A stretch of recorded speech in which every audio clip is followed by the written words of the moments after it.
Oi, YouTube, dando oi aqui pra gravação. Gente, então, o que acontece? Pra quem não tá sabendo ainda, eu vou mudar um pouco minha modalidade de GED, como eu mandei no grupo, né? Passei em sala avisando, porque eu vou começar a fazer a minha pesquisa científica pro artigo da monitoria, que se baseia na utilização do método PBL, que é o método de Problem Based Learning, utilização de resolução de problemas no direito processual civil. Então, a gente vai, a partir de hoje, eu desenvolvi uma metodologia aqui nova. Então, é nova para mim, vai ser nova para vocês também, mas eu espero muito que vocês gostem, de verdade mesmo, tá? E só explicando um pouco como o GED de hoje vai ocorrer, baseado nesse novo método. Eu trouxe 3 casos concretos. Então, eu fui lá no Juiz Brasil, coloquei o assunto que eu queria, peguei 3 casos de jurisprudência. Algum deles eu consegui o auto, tá? Os autos, né, no caso, mas outros não. Então, assim, a gente vai trabalhar com o que a gente tem. E eu não posso, obviamente, né, compartilhar os autos, porque tem nomes, tem essas coisas, tem tudo. Mas eu fiz um documento à parte que eu também vou utilizar para apresentar aqui para vocês. Um documento escrito mesmo, com o resumo dos casos que a gente vai tratar hoje e com os tópicos dados em sala, certo? Sobre que agora começou o ensino da jurisdição. Então, a gente vai hoje tratar sobre o que é a jurisdição, sobre a hierarquia também, a organização do Poder Judiciário, imagino que seja isso que vocês viram em sala. E a gente vai falar também sobre a jurisdição de equidade, certo? Os 3 casos que eu trouxe aqui hoje são em relação a isso.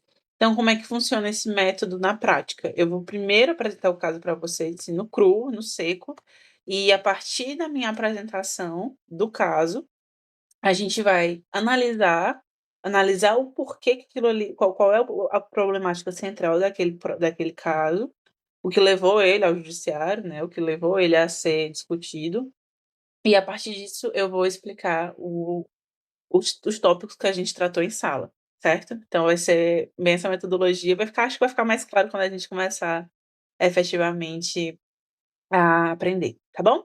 Então vou colocar aqui para apresentar, cheguei de falar, não sei se você sabe que eu gosto de falar, né, no dia que eu deixar de falar, acho que é capaz de eu papocar. Apresentando aqui, vou só fixar rapidinho, prontinho. Ok, vamos lá, gente. Então eu vou começar hoje, vou abrir aqui, deixa eu ver se eu consigo o caso 1, o caso 2, né? Top, pronto. Aqui a gente vai começar com o caso 1, para falar um pouco sobre a jurisdição no geral, mais especificamente sobre o princípio da territorialidade da jurisdição, certo? Não sei se vocês chegaram a aprender com esse nome, mas se ainda não, é uma coisa que a gente vai ver um pouco mais para frente, o nome especificamente, mas o conceito, eu tenho certeza que a gente já viu em sala, certo? E o que acontece? Vamos começar a explicar esse caso. Eu vou ler primeiro a petição da parte autora, depois a petição do réu, né, a contestação, e em seguida eu vou já ler a sentença final mesmo, porque pra gente também não se demorar muito nos casos, tá bom? Então, sentenças são processos curtos. E só também contextualizando, essa ação aqui se trata de um cumprimento de sentença, tá? Então, a gente vai analisar um caso que já vinha sendo discutido, já foi decidido o mérito, ou seja, eles falaram, não, a pessoa aqui tem direito, só que na prática não foi cumprido. Entende? Eles falaram, vou cumprir, aí não cumpriu. Então, é uma ação de cumprimento de sentença, certo? Sim, simplificando para vocês. Então, essa ação, a parte autora, uma mulher, ela está processando ninguém mais, ninguém menos que quem? O Google. Olha que maravilha. O Google em parceria e, né, coparticipação, corresponsabilização com o YouTube. Então é aí desse ponto de partida que a gente vai começar. Fulano, não sei o que, vem propor o cumprimento de sentença. Deixa eu dar uma aumentada aqui. Em face de Google, Brasil Internet LTDA, nos termos dos artigos, tal, tal. Conforme se verifica na sentença, que é do processo anterior, lembra que eu falei para vocês, o nobre magistrado decidiu nos termos. Julgo procedente o pedido para determinar que a requerida exclua o vídeo indicado pela parte autora em virtude de proteção de direitos autorais à imagem, disponível através de um endereço eletrônico X, em 15 dias, sob pena de multa diária no valor de R$ 100, com teto de R$ 15.000. Então, o que a gente consegue perceber a partir daqui? Que já tinha um caso anterior acontecendo no judiciário, de que essa parte autora processou o Google, em participação com o YouTube, para quê? Para retirar um vídeo dela do ar alegando direitos autorais. Esse aí é o ponto de partida. Só que se a gente for analisar, a gente vai ver o quê? Verifica-se de acordo com o termo destacado que mais determinou a exclusão do vídeo da plataforma. Se pesquisarmos essa aqui o cara brincou. Se pesquisarmos o significado da palavra exclusão no dicionário da língua portuguesa, encontramos a seguinte definição. Enfim, né, ele botou a definição de exclusão. Mas enfim, advogado é foda. Portanto, o requerido devia ter tirado o vídeo da plataforma, que não ocorreu pelos motivos abaixo. Quando digitamos o link de acesso do vídeo, há uma falsa impressão de que foi excluído da plataforma. Ó. Se a gente digitar o que ele falou, né? Se você digitar o link, que esse aqui é o vídeo, certo? Então, o vídeo está indisponível para o Brasil. Só que basta alterar o local nas configurações que o vídeo aparecerá normalmente para qualquer pessoa que deseja acessar o conteúdo. Então, se aqui em cima, quando você aperta para selecionar o local e mudar a sua localização, você consegue ver aqui mil e uma dicas de como tirar chiclete da roupa, que é o vídeo, que a parte autora está alegando que já foi decidido que poderia ferir os seus direitos de imagem, e por isso ela solicitou, assim, ela requereu, né, em outro processo que isso fosse tirado do ar. O que de fato eles tiraram, assim, né? Entre aspas, eles tiraram, só que eles tiraram só para a localidade do Brasil. Você altera a localização aqui, ó, nessa aba do YouTube, você vai ver que aparece para outros lugares. Frisa-se oportuno que o requerido apenas restringiu o vídeo para determinada região, ao invés de excluir o conteúdo com o uso indevido da imagem, inclusive utilizando a mesma URL em todos os locais. Ademais, vista salientar a facilidade de se alterar o local da exibição do vídeo, estando acessível para todas as pessoas em qualquer lugar do país e do mundo todo, mantendo o autor em situação de vulnerabilidade ao expor sua imagem, mesmo após a decisão do magistrado. Ainda nesse sentido, não faz o menor sentido a empresa continuar utilizando a imagem da requerente em outros locais, tendo em vista a facilidade de acesso e réplica da imagem mundial em computadores. Portanto, a exequência detentora de executivo do executado se obrigou a cumprir a exclusão do vídeo utilizado ilegalmente, e mesmo passado o vencimento, não cumpriu a sua obrigação. Assim, deve ser coagido ao cumprimento da obrigação. Diante do exposto, nos termos do artigo 815 do Código CPC, requer a citação, blá, blá, blá. Ok. Aí ele continua aqui, ó. Inclusive, em determinado momento da data de ontem, o YouTube informou que o vídeo não estava mais disponível, deixando a autora satisfeita com o cumprimento da obrigação. Porém, algumas horas depois, na data de hoje, né, na data que eles estavam tratando sobre isso, a autora acessou para verificar se estava tudo resolvido e teve a surpresa de que o vídeo ainda estava ativo. Ou seja, ficou assim uma loucura que o YouTube ficava tirando e botando esse vídeo do ar, e se você alterava a localização, estava lá, enfim. Vocês entenderam o caso no geral, né? E aí agora a gente vai passar um momentinho. Agora que teve a primeira sentença, mas aí eu vou falar da petição, pronto. Agora a petição do Google, tá, galera? Aqui, ó. Google Brasil, não sei o quê. Vamos começar. O cumprimento da ordem de remoção do conteúdo do YouTube. O presente incidente foi instaurado pela exequente alegando que, apesar de o vídeo objeto dos autos, X, né, constar como removido do YouTube, ao alterar a localização do usuário na plataforma, seria possível visualizá-lo, o que reputa como descumprimento da obrigação imposta pela sentença. É importante destacar que, como afirmado pela própria autora, o conteúdo foi sim indisponibilizado para usuários de YouTube localizados no Brasil, nos exatos termos do artigo XX, aí a gente chega, ó, o artigo 16 do CPC. O que é que diz? Ele até colocou aqui, ó.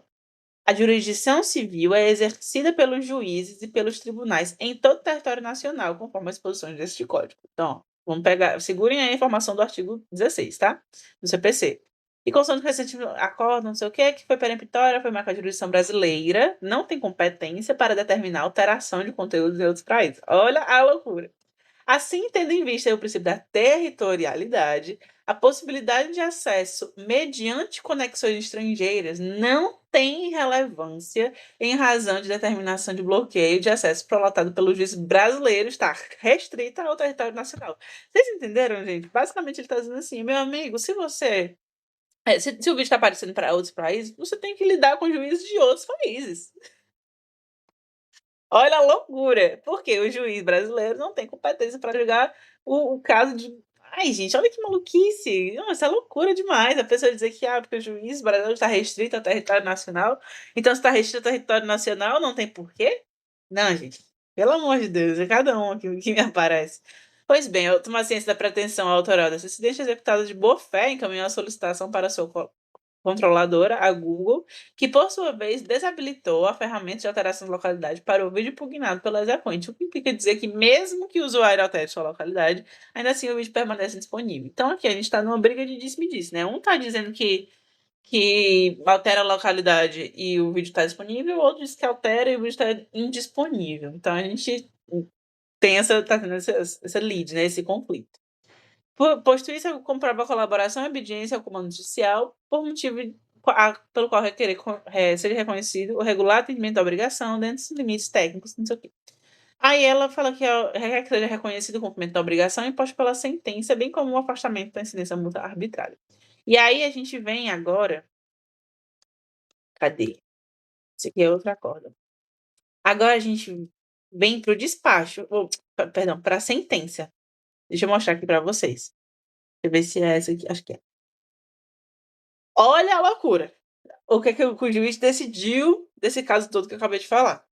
Traz cumprimento de sentença, vou para essa parte dos fatos, né? Deixa eu passar aqui. Dada a oportunidade da manifestação executada, esta afirma que providenciou a disponibilidade do conteúdo para usuários localizados no Brasil, nos termos do artigo X e X do artigo 16 do CPC, ante o princípio da territorialidade, visto que o alcance da determinação judicial encontra-se restrito em território nacional. Então, se está restrito em território nacional, o juiz está dizendo que não. Se está restrito em território nacional, eu não tenho mais o que fazer, né? Em forma ainda de boa-fé, solicitou a sua controladora, a qual desabilitou a ferramenta de alteração de localidade para o vídeo, de modo que esta permanecerá indisponível mesmo que o usuário altere sua localidade. Por no reconhecimento do cumprimento, pois bem, ainda que seja objeto de controvérsia, o alcance da determinação judicial restou incontroverso nos autos a possibilidade de acesso no vídeo, sendo alterada a localidade do usuário, e que tal possibilidade foi desabilitada em 8/12/2023. Ou seja, o que é que o juiz está dizendo aqui? Que mesmo que isso seja um objeto de discussão, essa questão do princípio da territorialidade, aplicando ao caso concreto, ele entende que ele já fez a parte dele. Qual é a parte dele? É restringir para os usuários do Brasil e, aparentemente, né, como o juiz colocou aqui, ele decretou, ele não só restringiu para os usuários do Brasil, mas também tirou a habilitação de mudar a localização daquele vídeo. Então, por ele fazer isso, mesmo que ele não tenha, olha a análise desse juiz. E que eu concordo levemente, porque mesmo que ele não tenha retirado o vídeo do alcance de outros países, naquele vídeo especificamente, ele retirou a aba que permite você mudar. Então, por exemplo, alguém aqui no Brasil pode mudar facilmente a localização em outros vídeos, e naquele não vai poder mais. Se não vai poder mais mudar a localização, o que é que a gente interpreta? Que se não tem como mudar a localização, não tem como acessar o vídeo. Vocês estão pegando aqui a linha de raciocínio, não sei se está dando para eu entender. Mas, basicamente, ele está dizendo que mesmo eu disse, né? Mesmo que o vídeo não tenha sido excluído de outros países, ele foi restringido para usuários do Brasil e a medida que ele conseguiu alcançar foi retirar a abazinha para mudar a localização, entende? Então é por isso que o juiz, a partir disso, o que é que ele disse? Que nesses termos, não, só no entanto, considerando a súmula X, estabelece como condição necessária para a cobrança, não sei o que, isso aqui é da multa falando, né? Nesses termos, julgo extinto o presente cumprimento de sentença, nos termos tal, ante a satisfação da obrigação imposta pelo título judicial, sem custos honorários. E aí ele fala aqui no caso de recurso e fala um pouco também sobre a multa, mas que eu não vou adentrar. Então, o que é que a gente conseguiu tirar desse caso? Que mesmo que o princípio da territorialidade exista, ele também é restrito, entende? Por mais que, assim, o princípio da territorialidade aqui bate diretamente com o quê? Com o direito de imagem da parte autora. Porque a parte autora pode falar, tá, mas eu vou processar todos os países, eu vou processar o Google de todos os países que alcançam, então, assim, é meio que incontroverso. O que é que o juiz achou ali de solução para esse caso? Entendeu que ele não pode ir além do território nacional, isso é um fato, e entendeu que a atitude do Google, nesse caso, de restringir ali para o Brasil e também tirar a opção de mudar a localização, foi o mais adequado nesse caso, entende? Justamente por quê? Porque ele não pode agir além do que lhe é imposto. E aí, com isso, queria saber se vocês têm alguma dúvida, mas não sei, acho que não, mas enfim. Não sei se eu tô falando muito rápido, se tô falando demais, por favor, me falem aí alguma coisa, se precisar. Então aí com isso, o que é que a gente tem? A gente tem o princípio da territorialidade da jurisdição completamente resguardado. Vocês conseguem entender? Justamente por quê? Porque o juiz não foi aquém do que lhe é devido, entende? E aí com isso eu vou mostrar, inclusive esse material eu vou disponibilizar, tá? Isso aqui vão ser nossos slides a partir de hoje, certo? E tanto que eu fiz, olha que fofinho. Eu fiz esse material. Tanto que aqui se a gente quiser fazer uma revisão, eu vou colocar também, caso vocês queiram reler depois, essa é a revisão, revisão não, o resumo do caso apresentado. E aí a gente chega o quê? Que o juiz, como eu disse, o juiz julgou o cumprimento da sentença com base em tal, reconhecendo que a obrigação foi satisfeita, não houve condenação, enfim. E ele extinguiu a ação de cumprimento de sentença. Por que que ele extinguiu? Porque ele não vai obrigar, primeiramente, né? Porque ele não vai obrigar o Google de cumprir alguma coisa que está além da competência do próprio juiz brasileiro, entende? E aí a gente explica agora, mais aprofundado, o princípio da territorialidade da jurisdição, que estabelece que a jurisdição de um Estado, no caso o Brasil, o Estado aqui com maiúsculo, representa o Estado brasileiro, tá? Só se exerce dentro dos limites de seu território. Ou seja, um juiz brasileiro não pode obrigar diretamente que os atos sejam praticados fora do Brasil, pois sua autoridade não se estende a outros países, salvo em casos excepcionais regulados por tratados internacionais ou cooperação jurídica internacional. Isso aqui não se aplica ao princípio da territorialidade. Esse princípio é fundamental para resguardar a soberania dos países. Cada Estado tem um controle sobre o que acontece dentro de suas fronteiras e não pode impor suas leis ou decisões unilateralmente em outro escritório. Aí a gente trazendo aqui um pouco do princípio para o caso concreto, ele diz que o quê? No processo analisado, o Google alegou que cumpriu a ordem judicial ao tornar o vídeo inacessível para usuários localizados no Brasil, de acordo com o que permite a tecnologia e a legislação brasileira. A autora argumenta que a ordem não foi cumprida, pois bastava alterar a localidade para visualizar o vídeo novamente. No entanto, o Google explicou que a justiça brasileira não tem competência para ordenar a exclusão do conteúdo de outros países e que o vídeo foi, de fato, bloqueado para o território nacional. Além disso, demonstrou ter desativado a funcionalidade de alteração de localidade com medida adicional de boa-fé, inclusive que não foi requerido pela parte autora. Ele fez isso, o Google, né, fez isso de boa-fé, mesmo sem obrigação legal de fazer. Certo? E aí a gente trazendo um pouco o viés do CPC, que é o que, né, o cerne da questão para a gente, no artigo 16 do CPC diz que a jurisdição civil é exercida pelo juiz nos limites de territórios estabelecidos neste código, cabendo-lhes, nos termos das condições da Constituição da República, exercer com independência e imparcialidade o poder jurisdicional. Esse artigo reforça a limitação territorial da jurisdição brasileira, ou seja, os juízes brasileiros só podem aplicar suas decisões dentro do território nacional. No caso da determinação da exclusão do vídeo, só poderia alcançar os acessos feitos a partir do Brasil, como a gente também já trouxe anteriormente. Certo? Então, o que, que a gente, resumidamente, assim, tudo, o que, que a gente pode entender do princípio da territorialidade, principalmente aplicado nesse caso concreto?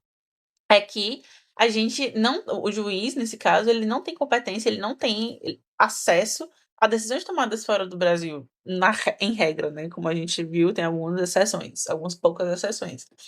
Mas o que que ele fez nesse caso? O que estava no alcance dele, certo? E isso é exatamente o que o princípio da territorialidade. Gente, a minha dicção hoje tá um terror, Deus me livre. É exatamente isso que o princípio da territorialidade garante no Código de Processo Civil. Até porque seria muita loucura se todo mundo, se todos os juízes pudessem atuar com soberania de outros países. Imagina, e juízes de outros países pudessem atuar na soberania do Brasil. Seria assim, né, realmente ferir ali o que a gente tanto prega na Constituição e no Código de Processo Civil e nos outros códigos, que é a soberania dos estados. Certo? Ui, Jesus! Alguma dúvida? Vocês entenderam esse caso? Deixa eu ver aqui. Tem que criar uma territorialidade virtual, pois a internet transcende fronteiras geográficas dos estados nacionais. A internet transnacional. O nosso ordenamento jurídico não prevê esse território virtual além de fronteiras. Quem disse isso foi o Robert. Nossa, Robert, realmente, viu? Era para ter um princípio da territorialidade virtual, mas como a gente sabe, a internet, né, hoje em dia, tá quase uma terra de. Tá quase não, é uma terra de ninguém, né? Porque. Assim, tanto que eu enxergo que, por exemplo, algumas novas atualizações legislativas, como a reforma tributária, são essenciais para que isso seja minimamente regularizado. Então, a gente já começa a ter ali uma questão virtual, traz um viés mais tecnológico mesmo, que antes não era garantido. Então, por exemplo, agora começando a reforma, né, porque é isso que eu estou vendo atualmente, tanto no trabalho e tal, na universidade, a reforma está trazendo para a gente regulamentações de empresas virtuais. Então, por exemplo, uma Uber da vida. Tem uma Uber que funciona inteiramente virtual, coisas assim. Então, eu vejo que a legislação, de pouquinho, passinho de formiga mesmo, segue adentrando o mundo virtual. Eu espero muito que um dia chegue realmente a ponto de a gente ter um princípio da territorialidade virtual, porque seria muito interessante. Mas que eu acho que seria quase impossível, eu acho muito interessante também. Mais um comentário, Rob. Gente, eu queria, por favor, saber de vocês, se vocês entenderam o que eu quis dizer. E se vocês entenderam o princípio, por favor, se tiver alguma dúvida, me mandem. Se eu estiver falando muito rápido, vocês podem ver que eu tô assim, morrendo de medo. Então, eu espero que esteja dando certo pra todo mundo. Tranquilo? Beleza, show. Então, esse aqui foi o nosso caso número um, certo? A gente trouxe um pouco sobre. Obrigada, Vivi. Entendido? Show, maravilha. Então, a gente aqui falou um pouco sobre o nosso caso número um, tá? Do princípio da territorialidade. E agora a gente vai. Alguém aqui. E agora a gente vai passar para o nosso segundo caso, que esse é interessante. Cadê? A gente vai começar aqui sobre a jurisdição hierárquica. E eu vou trazer aqui um pouco do julgamento do agravo interno e recurso especial, que foi o que eu peguei do Jus Brasil. Inclusive, gente, no Jus Brasil, se vocês quiserem aprender assim por esses casos e tudo, é só jogar os tópicos na pesquisa de jurisprudencial do Jus Brasil que vocês conseguem acesso a tudo isso, tá? Pronto. Vamos lá. A gente. Cadê? Qual ordem? Eu vou passar logo aqui pro relatório, tá bom? Esse aqui eu não consegui acesso às petições, né, aos autos, mas vai dar para entender aqui tranquilamente, tá? Vamos lá. Trata-se de agravo interno interposto por Felipe Taus e outros contra a decisão monocrática lavrada deste signatário. Inclusive isso aqui é do STF. F ou J? Ai, STJ, certo? Que é uma decisão do STJ. Trata-se, inclusive, lembrando aqui, né, do princípio do duplo grau, o STJ já está o quê? Na terceira instância, certo? Trata-se de agravo interno, depois tal, contra decisão monocrática. Decisão monocrática é uma decisão, basicamente, de um só juiz, tá? Eu não vou explicar muito aprofundado, mas é uma decisão de um só juiz, da Laura deste signatário, as folhas tal, que conheceu o agravo para dar parcial provimento ao recurso interposto, tal. Reconhecendo violação ao artigo tal.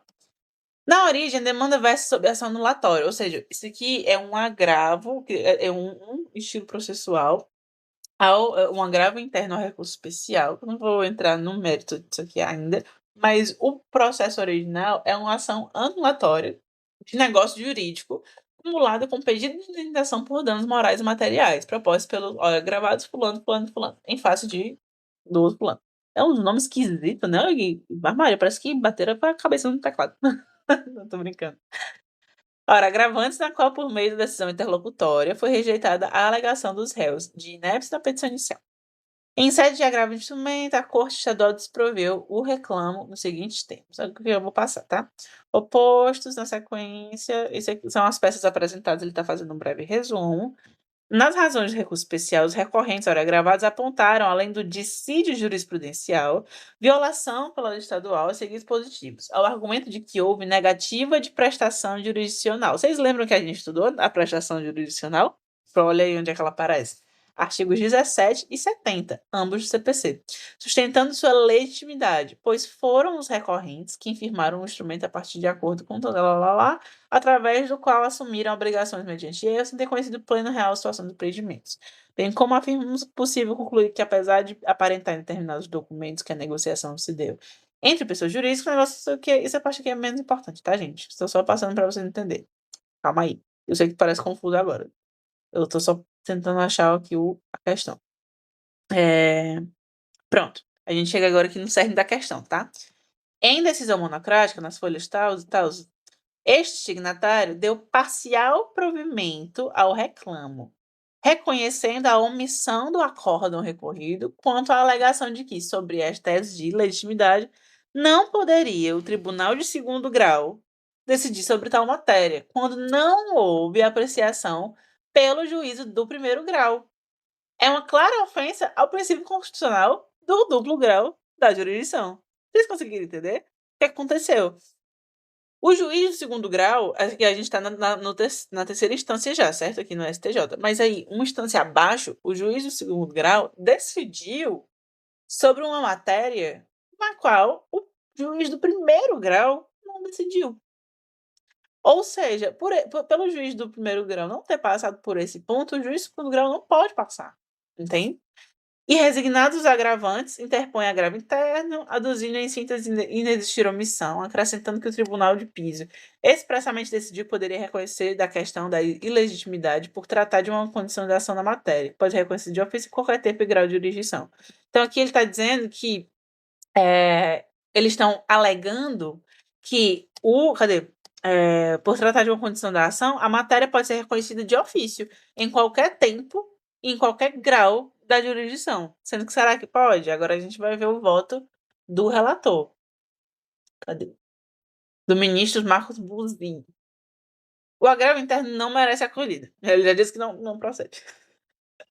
Os ora agravados interpuseram recurso especial requerendo, dentre outras pretensões, o reconhecimento da violação do artigo 1022 do CPC, que é o que trata de agravos, haja vista a omissão da corte local em examinar a alegação de que a juíza de primeiro grau, olha essa frase, a juíza de primeiro grau sequer proferiu juízo quanto às questões de ilegitimidade. Consequentemente, sequer há recurso para a decisão. Não poderia o Tribunal de Segundo Grau decidir sobre tal matéria quando não houve apreciação pelo juízo de primeiro grau. É uma clara ofensa ao princípio do constitucional do duplo grau da jurisdição. Olha a loucura. Este relator que está falando dele mesmo, né, entendeu pelo parcial provimento do reclamo, pois como a reclamação referida à tese instância manteve em silêncio. No caso dos autos, o juízo primevo em decisão interlocutória rejeitou a alegação inépcia, petição inicial, alegando, aí ele está dizendo que as razões, né, ele está dizendo que o primeiro grau fez isso, o segundo grau fez aquilo, mas eu não vou entrar muito nesse mérito, senão vai ficar muito difícil de entender. Mas aí o que a gente entende? Cadê? Para fazer colocou a jurisprudência, é como voto. Aí ele basicamente. Não passou.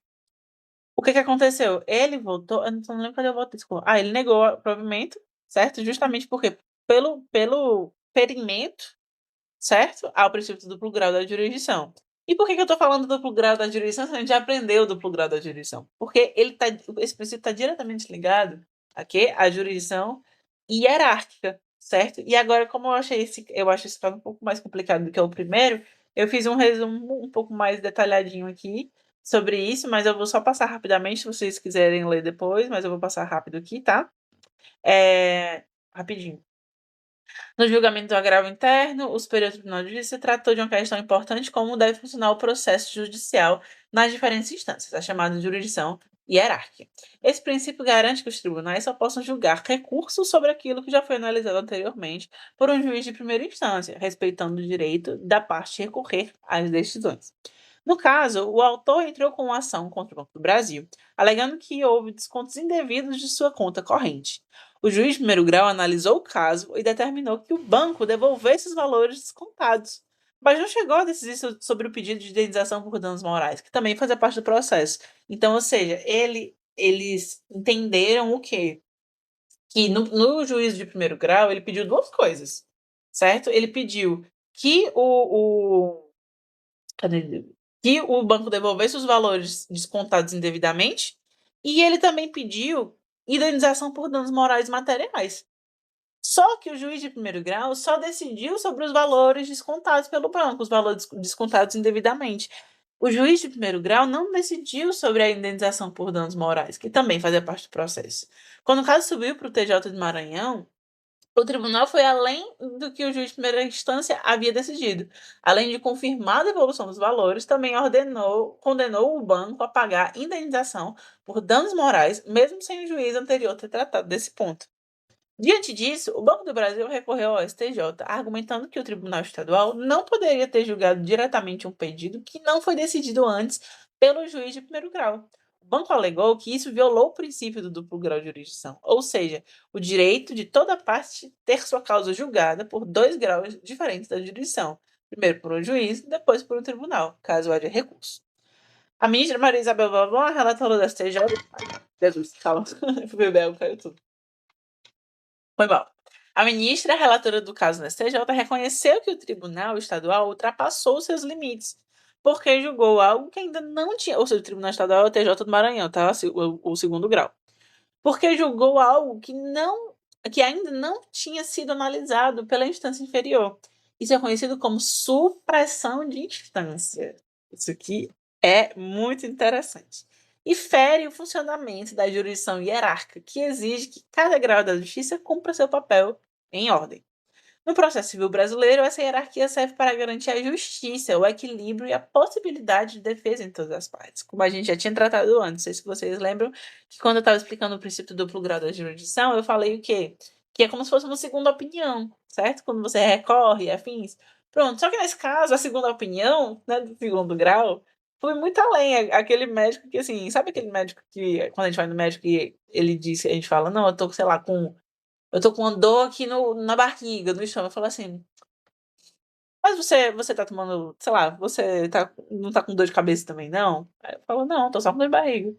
Mas assim, você não tá com garganta inflamada, não? Entendeu? Ele fica tentando achar ali aqueles sintomas dentro do seu corpo, quando não tem. Pronto, esse é o ponto. Só que nesse caso tinha, né? Só que não foi tratado pelo juiz de primeira instância. Não sei se esse exemplo foi muito, foi muito bom, mas de fato, foi exatamente isso que aconteceu. Certo?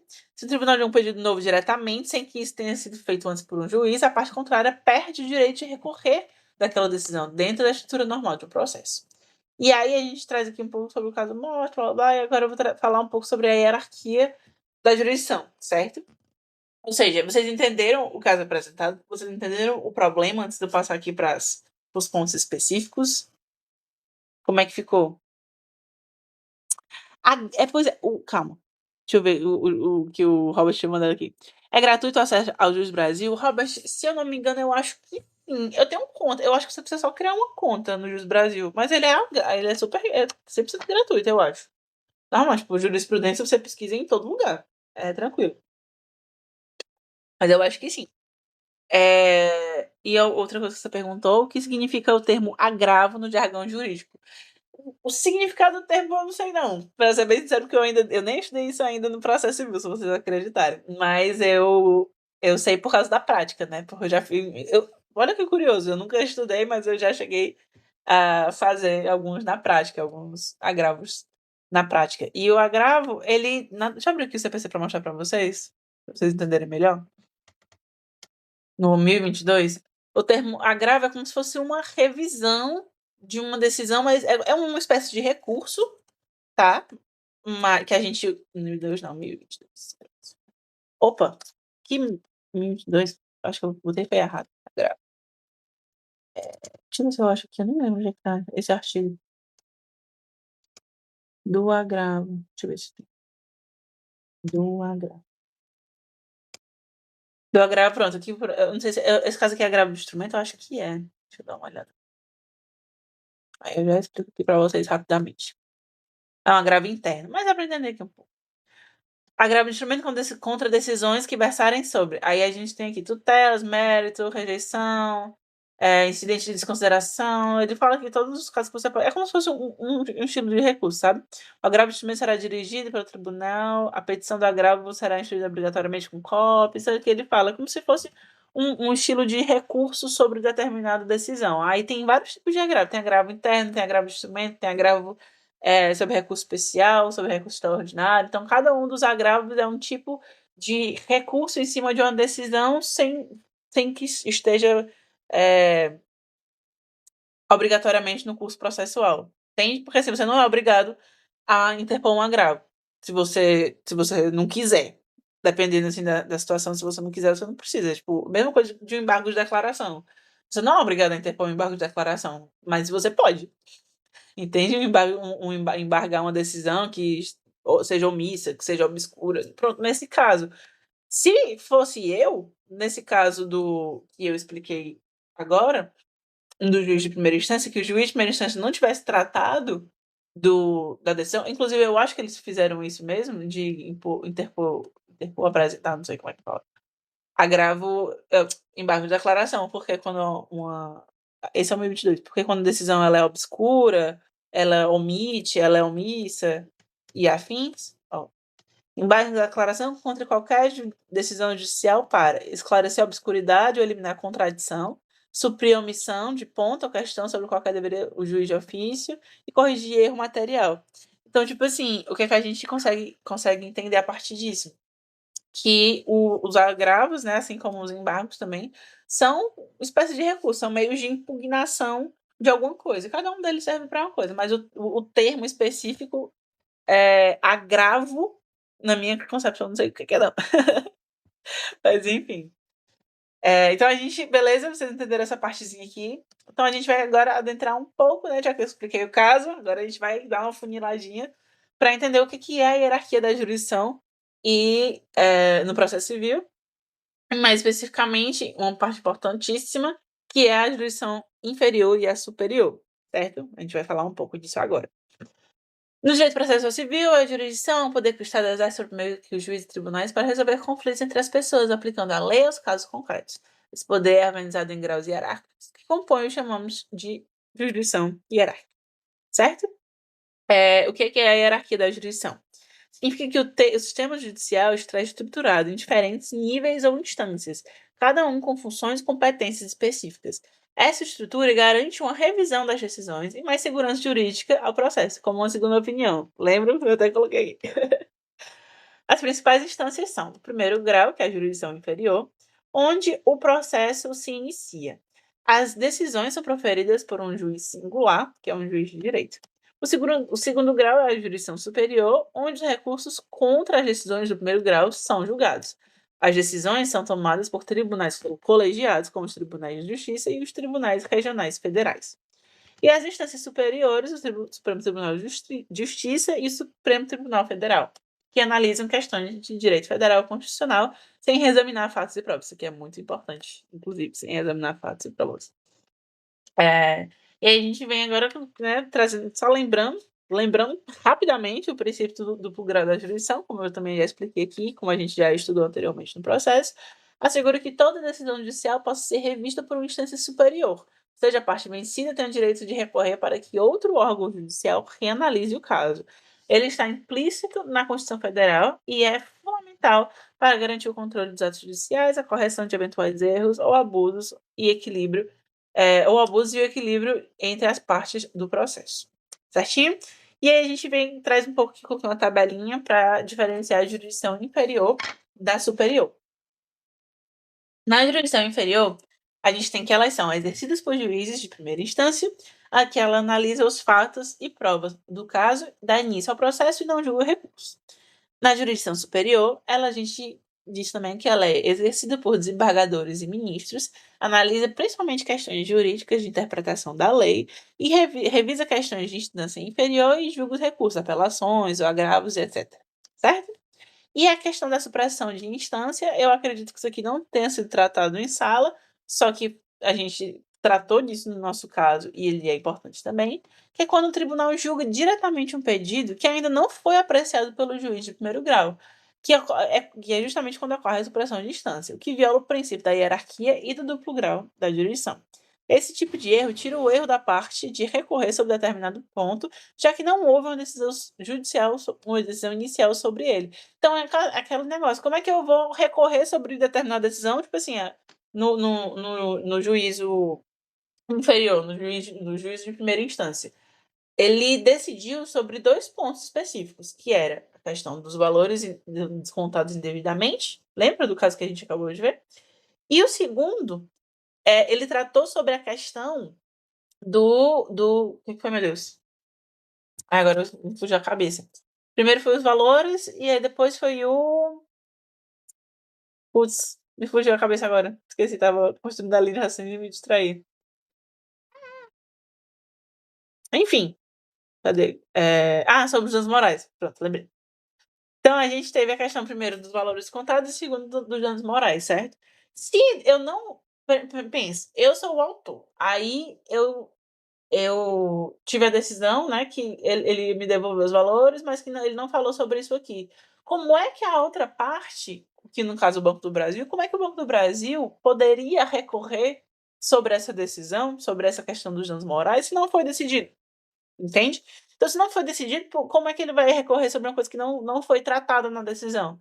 Isso é muito sério, justamente porque assim, não é prejudicial só ao cumprimento da obrigação, à apreciação daquele mérito, como também prejudica a parte é, prejudica a parte que está sofrendo ali aquele que vai participar do cumprimento da obrigação.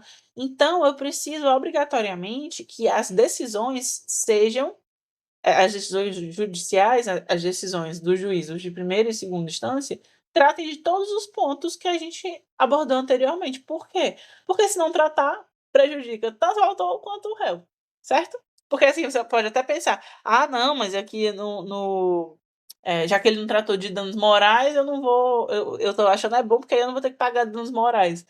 Beleza, só que assim, você uma hora ou outra isso vai aparecer no processo, entende? Como foi o caso, apareceu na segunda instância. E aí você já não vai poder ter recorrido em primeira instância, porque não tratou anteriormente, entendeu? E aí por isso que a gente tem essa problemática Jesus, a gente tem essa problemática da supressão de instância, certo? Alguma dúvida, pessoal, em relação a isso? Como estamos? Nosso segundo caso não sei o que vocês estão achando, mas enfim. Tudo bem? Show. Tranquilo? Beleza. Qualquer dúvida, podem mandar aqui sempre, beleza? Gente do céu, nunca falei tanto. E o terceiro caso, eu não vocês podem ver que eu só tenho, né, o 1 e o 2. O terceiro caso eu não consegui o PDF dele no Jus Brasil, nem o PDF do voto, né. Então por isso que do voto não, do julgamento, né, do julgador. Eu não consegui, então eu coloquei um resumo dele aqui mesmo, mas esse caso também é real, tá, e também tá no Jus Brasil. Vamos lá. O caso trata de um pedido feito por um pai para reduzir o valor da pensão alimentícia que paga ao seu filho. Atualmente, ele paga 30% da sua renda líquida, mas alegou que sua situação financeira mudou com o nascimento de uma nova filha, para quem também precisa pagar pensão. Alô, quem trabalhou em Sejusc? Não sei se a Ana Luísa tá na chamada. Gente, para quem não sabe, a Ana Luísa, que é colega de vocês e minha aluna, foi minha parceira do Sejusc. Há 1 milhão de anos atrás, mas ela estava comigo trabalhando no Sejusc. E isso que é a coisa mais comum do universo. Vocês não imaginam. A gente, lá no Sejusc, a gente via muito esses casos de: não, mas eu pago X% de pensão, sendo que agora eu não estou mais podendo pagar porque eu vou ter outro filho com outra mulher. Então, assim, é bem comum, é bem comum. Os homens fazem muito isso. Falando assim, os homens, porque os pais, né, geralmente é quem paga a pensão. E se aplica a esse caso. Por isso, pediu para que o valor destinado ao primeiro filho fosse reduzido para 22% do salário mínimo. Ou seja, o cara já pagava 30% e que, assim, a gente sabe que 30% de um salário mínimo é, é um valor bem baixo hoje em dia, principalmente para sustentar uma criança. E ele pediu para que fosse reduzido para 22% do salário mínimo. A Justiça de Primeira Instância negou o pedido e o Tribunal de Justiça de Minas Gerais manteve essa decisão, entendendo que não havia motivo suficiente para diminuir a pensão. Olha então, a primeira instância, o que a primeira instância disse? Que esse pedido foi negado, não tem motivo para diminuir e afins, mas e o Tribunal de Justiça, que é a segunda instância, manteve a decisão, certo? Entendendo não haver motivos suficientes para diminuir a pensão. A decisão se baseou em alguns pontos principais. Primeiro, os juízes avaliaram o chamado binômio da necessidade e possibilidade, ou seja, analisaram tanto a necessidade do filho quanto a capacidade financeira do. Ah, isso aqui inclusive já foi para a terceira instância, tá bom? Analisaram tanto a necessidade do filho quanto a capacidade financeira do pai. Concluíram que o pai não demonstrou uma mudança tão grande em sua renda que justificasse a redução, e que o filho ainda tem necessidades importantes, como despesas médicas frequentes. Além disso, destacaram que o fato de o pai ter decidido ter outro filho não dá a ele o direito automático de pagar menos para o primeiro, visto que quem escolhe aumentar a família precisa assumir os encargos que isso traz. Nesse contexto, é importante destacar a aplicação da chamada jurisdição de equidade. Esse tipo de julgamento permite que os juízes busquem uma solução mais justa para o caso, levando em conta as circunstâncias reais para as partes envolvidas e não apenas o que está escrito na lei. A equidade serve como um caminho para adaptar a decisão às necessidades e possibilidades do caso concreto, quando a regra legal sozinha não é suficiente. Então, vocês lembram que a gente também estudou os meios interpretativos da norma processual e afins? Pronto, já apresenta claramente aqui.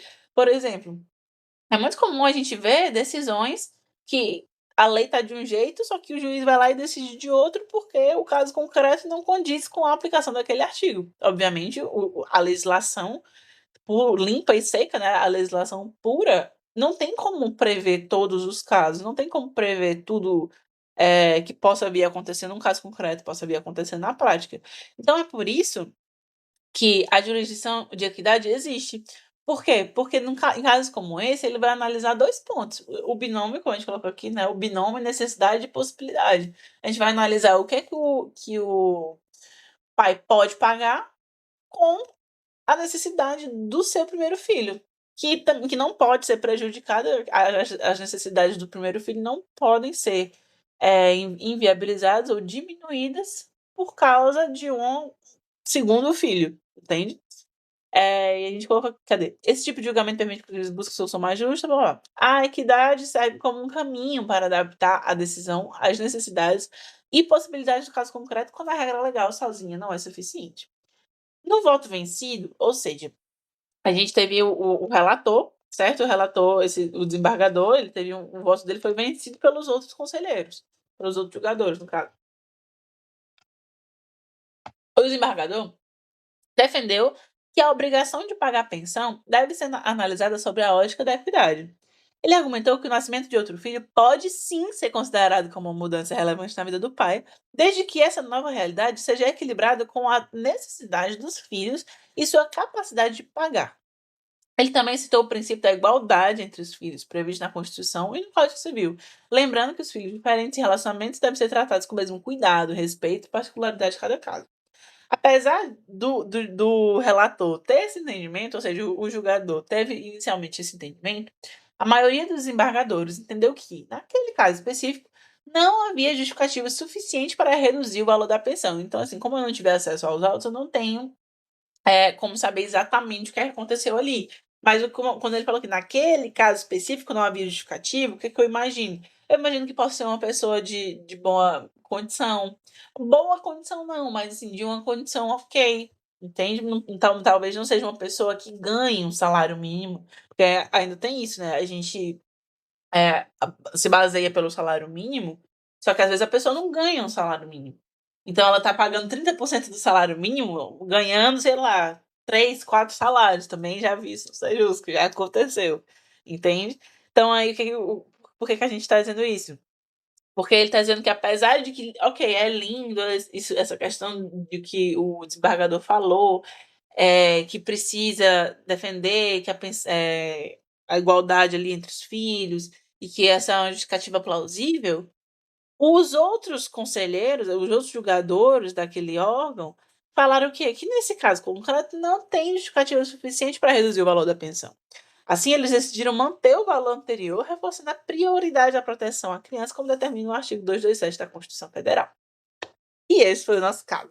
Vocês entenderam aqui o ponto principal? Eu acho que esse caso é mais tranquilo de se entender, né?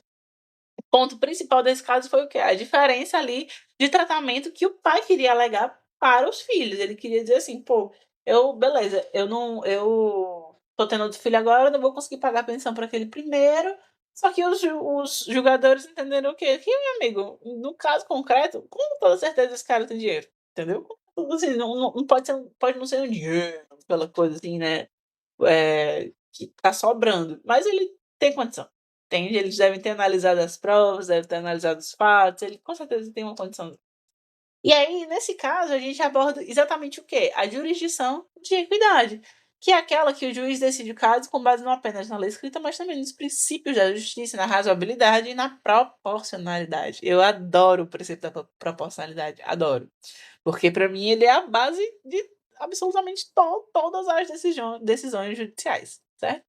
Ou seja, é uma forma de julgar que leva em conta as particularidades humanas e sociais do caso concreto, mesmo que uma solução equilibrada vá além da interpretação literal da lei. No processo civil brasileiro, a equidade não substitui a lei, é importante também, mas pode complementá-la em situações que a norma é genérica ou quando não há margem para interpretação.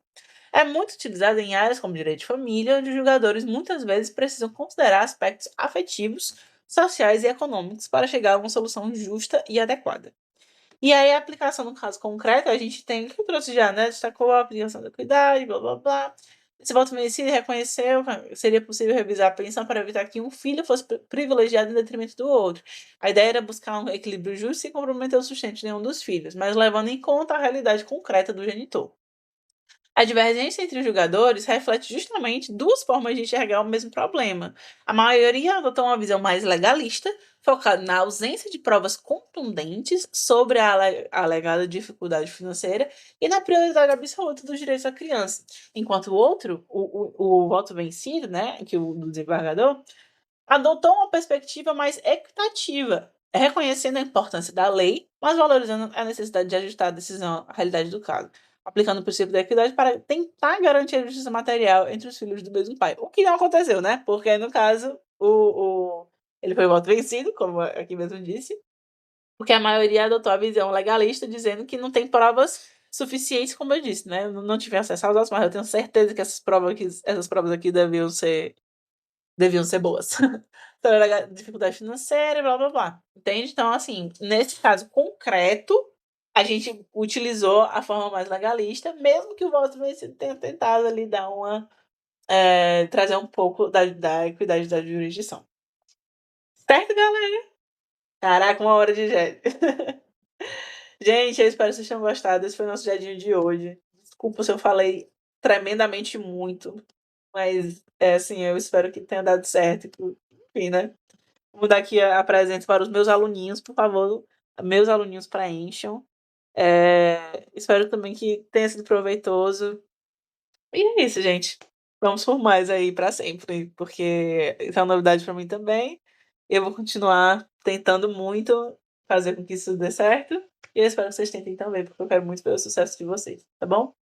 Beijos, queridos. Já já tem mais, inclusive. Vou até parar aqui a gravação. Peraí, vou parar aqui. Ah!